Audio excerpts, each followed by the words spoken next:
확인할 수 있는 간단한 체크리스트가 있습니다. 아래 항목 중에 몇 개나 해당되는지 세어보세요. 몸이 무겁고 자꾸만 눕게 된다. 유난히 피곤한 날이 많고 때로는 무기력하다. 무릎이나 허리 통증 같은 각종 관절 통증이 심하다. 만성적인 소화불량이나 복통, 두통 증상이 있다. 병원에 가서 검사해도 특별한 진단을 받지 못했다. 감기 같은 감염에 잘 걸린다. 대상포진에 걸린 적 있다. 방광염, 구내염 같은 염증으로 고생 중이다. 수면에 어려움을 겪는다. 불면증이나 코골이, 수면 무호흡증이 있다. 갑작스럽게 발생한 두드러기, 발진 같은 피부질환에 시달리며 특별한 원인을 찾지 못했다. 가임기 여성인 경우 과도한 월경출혈이 있거나 혹은 반대로 규칙적으로 생리가 나오지 않는 생리불순이 심하다. 당뇨, 고혈압, 고지혈증, 지방간과 같은 대사성 질환 관련해서 진단을 받고 치료 중이거나 전 단계, 경계성 상태이다. 뱃살이 접히거나 혹은 뱃살이 접히지도 않을 만큼 빵빵하다. 검진에서 양성일지라도 혹 결절이나 용종 같은 것들이 자꾸만 발견된다. 동년배와 비교해서 체력이 많이 떨어진다. 위의 문항에서 적어도 3가지 이상 해당한다면 당신은 베스트보디로 가기 위한 면역 다이어트가 누구보다 필요한 사람입니다. 베스트보디는 몸에만 국한된 것이 아닙니다. 면역력, 질병과 통증 상태, 정신건강과 기분 상태, 피로와 활력도 같은 몸과 마음의 컨디션 전반이 최적에 이르는 상태가 바로 베스트 보디입니다. 누구에게나 면역력을 포함한 몸과 마음의 건강이 최상, 최적의 상태가 되는 몸무게와 체성분 구성이 존재합니다. 162cm, 몸무게 50kg, 골격근량 22kg, 체지방률 19%, 이것이 저의 베스트 보디 상태입니다. 여기서 살이 찌면 평소보다 몸이 무겁고 소화가 잘 되지 않아 속이 더부룩한 증상과 함께 가슴도 답답해집니다. 체중 증가와 함께 과거 크게 넘어지면서 생긴 오른쪽 무릎 통증과 왼쪽 발목 통증도 더 심해집니다. 반면에 여기서 살이 빠지면 면역력 저하로 인한 감기 같은 각종 감염병과 구내염, 입술 헤르페스 같은 것들이 호발하고 과거 알았던 공황장애 증상으로 가슴 두근거림이나 불안 증상이 다시 찾아오려 합니다. 겉보기에는 날씬한 몸매를 가진 저도 베스트 보디 상태를 유지하기 위해 일상에서 지속적으로 면역 다이어트를 실천할 수밖에 없는 이유입니다. 언뜻 생각하면 다이어트와 면역이 무슨 관련이 있나 싶지만 사실 둘은 굉장히 밀접하게 연결되어 있습니다. 먼저 다이어트 중에는 흔히 면역 기능의 저하가 동반됩니다. 특히 식욕 억제제 같은 약물을 사용하거나 굶거나 특정 영양 성분만을 섭취하는 잘못된 다이어트의 경우에는 우리 몸의 면역 기능이 극도로 위협을 받습니다. 그래서 다이어트 중 감기, 구내염 같은 질환이 자주 생기고 심하면 대상포진이 오기도 합니다. 극단적인 식단 제한은 비타민, 미네랄 같은 항산화 성분 및 단백질을 비롯한 영양 성분의 부족, 결핍을 유발하고 면역력 저하의 원인 중 하나가 됩니다. 이것이 다이어트를 할 때 적절한 영양제의 도움이 권장되는 이유이기도 합니다. 또한 식욕 억제제 같은 약물의 사용은 불면, 불안, 초조, 두통 등을 유발하고 이것들은 우리 몸에 스트레스로 작용합니다. 신체적, 정신적 스트레스는 우리 몸에 과도한 활성산소를 유발하고 활성산소에 의한 세포 손상은 결국 염증과 암으로 이어집니다. 특히나 면역력이 저하된 상태에서는 손상세포나 돌연변이세포가 NK세포, T림프구 등과 같은 면역세포에 의해 효과적으로 제거되지 못하므로 암과 같은 질병으로 진행되기 쉽습니다. 제가 식욕 억제제 같은 몸에 해로운 약물을 극도로 혐오하는 이유가 바로 여기에 있습니다.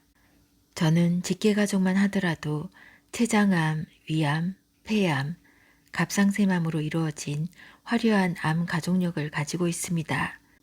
암 환자 전문 병원의 진료원장으로 일하며 의사로서 암 환자들과 보호자들의 고통을 가까이 지켜본 건 물론이고 암 환자 가족의 보호자로서 암이라는 질병이 환자 한 명뿐만 아니라 가족 전체의 삶을 뒤흔드는 무시무시한 병이라는 걸 누구보다 잘 알고 있습니다. 잘못된 다이어트는 염증과 활성산소를 유발하고 면역력은 떨어뜨리면서 암, 치매와 같은 무서운 질병을 유발합니다. 빠르고 쉽게 살을 빼고 싶은 마음이 있겠지만 건강에 치명적인 행위라는 것을 인식해야 합니다. 다이어트는 단순히 날씬한 몸매, 외모, 보이는 것에 국한된 문제가 아닙니다. 또한 건강하지 못한 다이어트는 인체에 극심한 스트레스로 작용합니다. 우리 몸이 장기간 스트레스에 노출되면 스트레스 호르몬인 코르티솔이 지속적으로 분비되는데 이 코르티솔 호르몬 역시 면역력 저하를 유발합니다.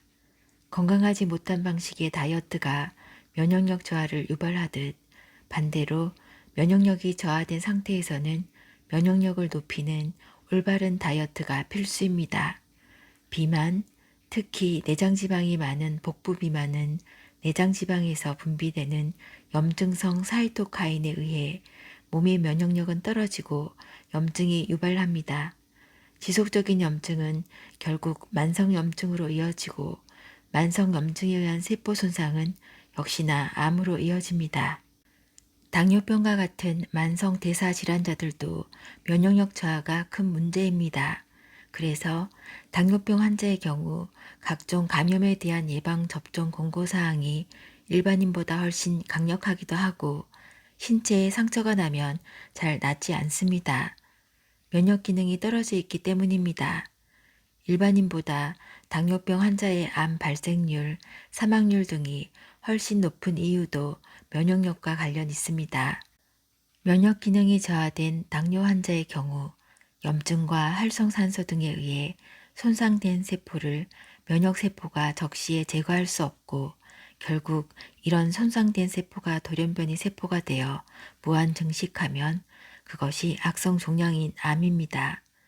당뇨병과 같은 기저질환이 있는 환자일수록 다이어트 할 때 염증은 낮추고 면역력은 높이는 데 집중하는 것이 무엇보다 중요한 이유입니다.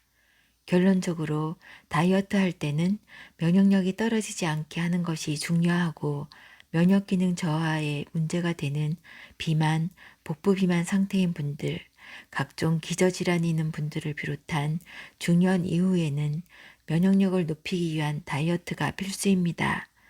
면역력을 떨어뜨리고 내 몸에 염증과 암을 유발하는 잘못된 다이어트 대신 염증은 낮추고 면역력을 높이는 면역 다이어트가 필요한 이유입니다. 40대 여성 A씨는 다이어트라면 안 해본 것이 없습니다. 20대부터 한 가지 음식만 주야장천 먹는 원푸드 다이어트부터 고기만 먹는 황제 다이어트는 물론이고 요가, 수영, 헬스, 에어로빅, 줌바, 살 빼는데 효과적이라는 운동도 이것저것 해봤지만 운동하는 만큼 먹는 양도 늘었습니다. 결국 다이어트 한약이며 병원에서 식욕 억제제까지 처방 복용하게 되었고 약을 먹는 동안에는 살이 빠지는 듯 했지만 약을 끊는 순간 몸무게는 무섭게 늘어났습니다. 5kg을 감량하고 나면 10kg이 늘어났고 10kg을 감량하면 15kg이 늘어났으며 15kg을 감량하면 얼마 지나지 않아 20kg이 늘어났습니다. 그러는 동안 몸의 근육과 기초대사량은 줄어 이제 웬만한 다이어트 방식은 통하지도 않고 물만 마셔도 살찌는 체질로 바뀌고 말았습니다. 처음 다이어트를 시작할 때만 해도 그다지 뚱뚱한 편이 아니었고 통통해서 귀엽다는 말을 듣던 그녀는 반복된 요요로 인해 현재는 우리나라 여성 평균 신장의 80kg이 훌쩍 넘는 비만이 되었습니다. 그녀는 차라리 다이어트라는 걸 아예 하지 않았다면 지금보다 훨씬 날씬했을 거라며 과거로 돌아가 잘못된 다이어트를 하는 자신을 어떻게 해서라도 말리고 싶다고 했습니다. 30대 여성 B 씨도 다이어트 약, 다이어트 주사를 처음으로 접했던 과거를 되돌릴 수만 있다면 무엇이든 하고 싶다고 말합니다. 그녀는 가장 예쁜 모습으로 웨딩드레스를 입고 싶은 마음에 결혼식을 앞두고 급하게 살을 빼고 싶었습니다. 그래서 다이어트로 유명한 병원에서 다이어트 및 체형관리 프로그램을 받게 되었는데 그것이 시작이었습니다. 드레스를 입기 위해서는 목선과 어깨, 팔뚝살을 빼는 데콜레 라인 집중관리 프로그램을 해야 하고 또 다른 프로그램은 어떤 것이 있다는 등 현란한 말솜씨로 사람을 홀리는 병원 실장과의 상담 후 정신을 차려보니 거액의 웨딩 코스를 결제한 상태였습니다. 이후 주사를 맞고 약도 먹으며 병원에서 시키는 대로 했더니 정말로 인생 최저 몸무게가 되었습니다. 가슴이 두근거리고 잠도 못 자며 두통에 불안하고 초조했지만 결혼을 앞두고 겪는 메리지 블루 때문이라고 애써 몸과 마음의 신호를 외면했습니다. 그녀의 바람대로 결혼식 날은 예전보다 훨씬 마른 모습으로 웨딩드레스를 소화할 수 있었지만 문제는 그 이후였습니다. 신혼여행을 마치고 일상으로 돌아온 그녀는 무섭도록 살이 찌기 시작했습니다. 연예인도 아닌데 거액의 관리를 계속 받을 수도 없었고 부작용으로 식욕 억제제를 복용할 수도 없었습니다. 약을 끊는 순간 식욕은 폭발했습니다. 그동안 먹지 못한 것에 대한 보상이라도 받겠다는 듯 그녀의 두뇌와 육체는 음식을 갈망했습니다.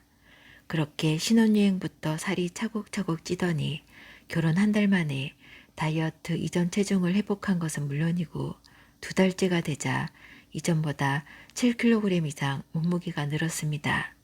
두려웠던 그녀는 병원을 찾아 이전에 먹던 식욕 억제제를 복용했고 다시 10kg 정도를 감량했습니다. 하지만 약을 먹으면 정상적인 생활이 어려웠고 약을 끊으면 체중은 순식간에 회복되었습니다. 이전 체중과 몸 상태를 회복하는 것에 멈추면 다행이지만 요요는 항상 다이어트 전보다 체중과 체지방은 늘고 근육과 기초대사량은 줄어드는 상태로 악화하였습니다. 결국 몇 번의 다이어트 끝에 그녀에게 남은 건 이전보다 훨씬 살찌고 망가진 몸과 마음의 건강이었습니다.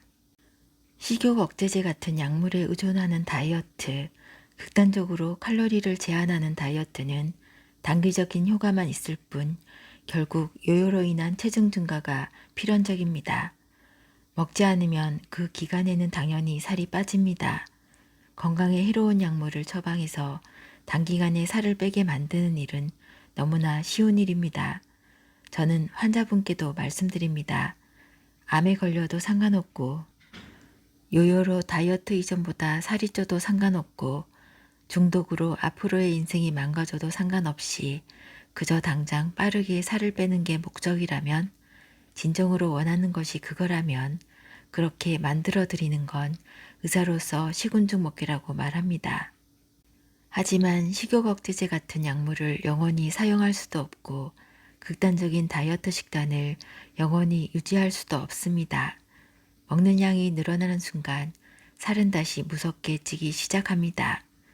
굶는 다이어트 동안 우리 몸은 에너지를 축적하는 방향으로 성격이 바뀌었기 때문입니다. 즉 조금만 먹어도 살찌는 체질이 되는 겁니다. 식욕 억제제의 사용은 처음부터 하지 않는 것이 가장 좋지만 이미 식욕 억제제를 사용해 봤고 혹은 여전히 복용 중이라면 당장 멈춰야 합니다. 그리고 이제라도 남은 평생의 입맛과 체질을 바꿀 수 있는 면역 다이어트로 방법을 바꿔야 합니다. 잘못된 다이어트로 체중 감량과 요요를 반복하는 분들도 마찬가지입니다. 단기적으로 체중 감량을 이뤘을 때는 다이어트에 성공한 것 같지만 그것은 성공인 줄 알았던 실패일 뿐입니다. 다이어트를 할수록 이전보다 점점 더 살이 찌고 조금만 먹어도 살찌는 체질로 변하는 이상한 다이어트, 잘못된 다이어트, 건강을 해치는 다이어트는 당장 멈추셔야 합니다. 50대 여성 A씨는 최근 거동이 불편해진 어머니를 모시고 병원에 갔습니다. 뼈나 관절에 문제가 생겨 걷는 것이 힘들어진 걸까 싶어 다양한 검사를 진행하며 A씨도 병원에 온 김에 골다공증 검사를 했습니다. 병원에서는 70대 어머니에게 골다공증 및 그로 인한 압박골절과 함께 근감소증이라는 진단을 내렸고 A씨 역시 이대로 가면 모친처럼 골다공증과 근감소증으로 인해 걷기도 어려워질 거라고 경고했습니다. A씨 역시 치료가 필요한 상황이라 주기적으로 골다공증 주사를 맞고 비타민 D와 칼슘이 섞인 약을 먹어야 한다고 했습니다. 또한 근육을 키우기 위해 단백질을 챙겨 먹고 근력 운동을 해야 한다고도 했습니다. TV에서 김종국 씨와 같은 몸짱 연예인이 닭가슴살을 갈아먹고 무거운 기구를 드는 운동을 하는 걸 본 적은 있지만 막상 본인이 근육을 키우기 위해서는 어떻게 식단을 바꾸고 어떤 운동을 해야 하는지 막막하기만 합니다. 다이어트란 단순히 살을 빼는 것만 의미하지 않습니다. 가장 건강한 상태의 체중과 체성분 구성으로 몸을 변화시키는 과정 역시 다이어트입니다. 부족한 근육량을 늘리고 과도한 체지방을 감량하는 과정 역시 다이어트입니다. 실제로 지방은 근육에 비해 무게가 훨씬 적게 나갑니다. 따라서 근육을 늘리고 지방을 줄이면 실제 몸무게는 오히려 증가합니다. 체중은 늘어나지만 건강을 위해 꼭 필요한 다이어트인 것입니다. 근육의 중요성에 대해서는 말할 필요도 없습니다. 이제는 많은 분이 근육의 중요성에 대해 익히 들어 알고 계십니다. 젊었을 때는 근육질의 몸매가 멋있어 보이니까 근육을 키워볼까 생각했다면 나이가 들어서 근육은 생존과 관련된 문제입니다.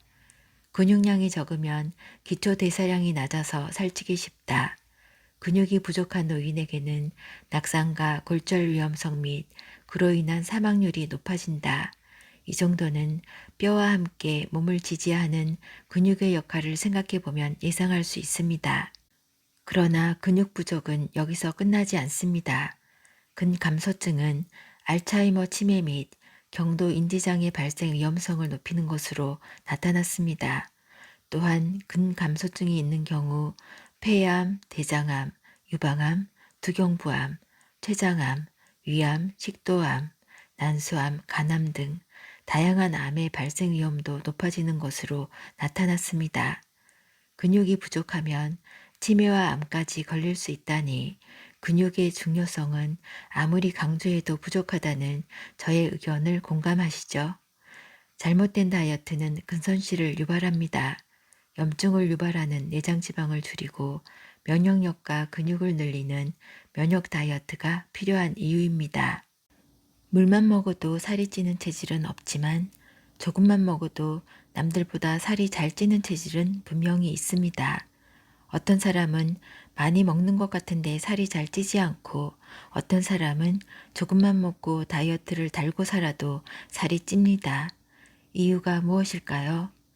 당연히 많은 사람이 알고 있는 것처럼 근육이 부족하면 기초 대사량이 낮으므로 적게 먹어도 살이 잘 찝니다. 이런 기본적인 이유 말고 조금만 먹어도 살이 잘 찌는 체질은 다양한 원인에 기인합니다. 만성 염증 상태에 코르티솔 호르몬이 지속적으로 분비되는 상태가 대표적으로 살이 잘 찌는 체질입니다. 또한 장 건강, 그러니까 유익균과 유해균으로 분류할 수 있는 장내 미생물 구성 역시 살찌는 체질과 관련된 것으로 나타났습니다. 에너지 대사는 우리가 살아가는 데 필요한 에너지를 얻고 소비하는 일련의 과정입니다. 이 과정에 미토콘드리아가 중요하게 작용합니다. 생물 시간에 미토콘드리아에 대해 들어본 기억이 어렴풋이 나는 분도 계실 겁니다. 미토콘드리아는 세포 내 존재하는 에너지 생성 공장 같은 것입니다. 우리가 음식물 등을 통해 얻은 포도당과 같은 영양소를 에너지 원료로 바꾸어 우리가 살아가는 데 필요한 기본적인 에너지를 생성하는 공장 역할을 하는 세포소 기관입니다. 자동차로 치면 엔진에 비유할 수 있는 아주 중요한 존재입니다.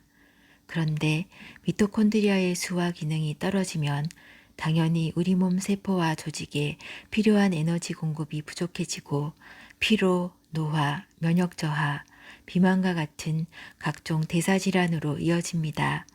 미토콘드리아와 비만은 서로 영향을 주고받는데 미토콘드리아가 제대로 일을 하지 못하는 경우 살이 찌게 되고 반대로 살이 찐 비만의 경우 미토콘드리아 기능에 문제가 발생합니다. 즉, 미토콘드리아가 제대로 일을 하지 못하면 악순환의 고리로 비만의 늪에 빠지게 되는 것입니다.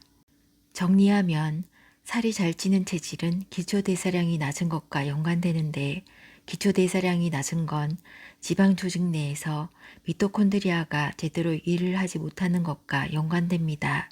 즉, 미토콘드리아의 수화 기능이 떨어지면 살이 잘 찌는 체질, 비만 체질로 이어진다는 말입니다. 반대로 비만인 경우도 미토콘드리아 기능 저하가 발생합니다. 미토콘드리아의 기능 저하는 비만의 원인이자 결과로 작용합니다. 그러면 미토콘드리아의 수를 늘리고 기능을 활성화해 대사가 활발히 일어나는 몸, 에너지 효율이 좋아 적당히 먹어도 살찌지 않고 에너지가 부족하다고 느끼지 않는 몸이 되려면 어떻게 해야 할까요?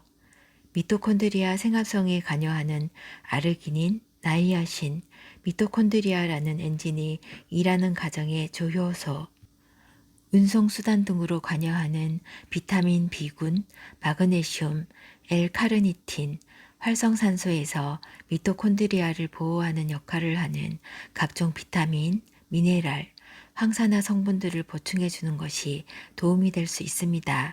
이런 성분들이 체내에 부족하면 몸의 에너지 대사가 효율적으로 이루어지지 않기 때문에 음식으로 섭취한 열량의 소모도 효과적으로 이루어지지 않고 에너지 레벨이 낮아서 운동을 비롯한 신체 활동은 줄어드니 조금만 먹어도 살이 찌는 억울한 체질이 됩니다. 돌아와서 정리하면 살이 찌는 체질, 살이 잘 찌지 않는 체질이라는 것이 존재하고 여기에는 호르몬, 장내 미생물, 미토콘드리아의 수화 기능, 에너지 대사에 관여하는 각종 영양 성분, 조효소들이 체내에 충분하게 존재하는지 등 굉장히 다양한 요인들이 작용합니다.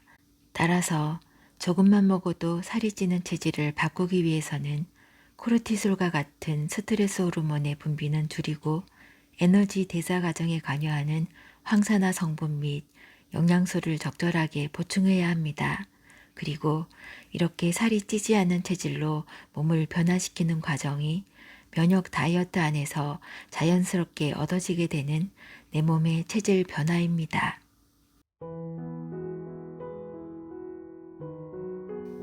김사랑 저자의 면역 다이어트 읽어드렸습니다.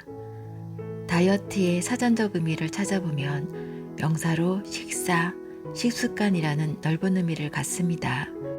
단순히 살을 빼기 위해서 음식의 종류와 양을 제한하는 것만이 다이어트가 아니라고 합니다. 살이 찌기 위해서 식단 관리를 한다면 그건 역시 다이어트라는 겁니다. 건강을 위해 식단과 식습관을 관리하는 모든 행위가 다이어트 개념에 포함된다고 합니다. 가정의학과 의사이면서 영양사인 저자와 응급의학과 의사인 저자의 남편은 생존을 위한 면역 다이어트를 한 지 7년이 넘었다고 합니다.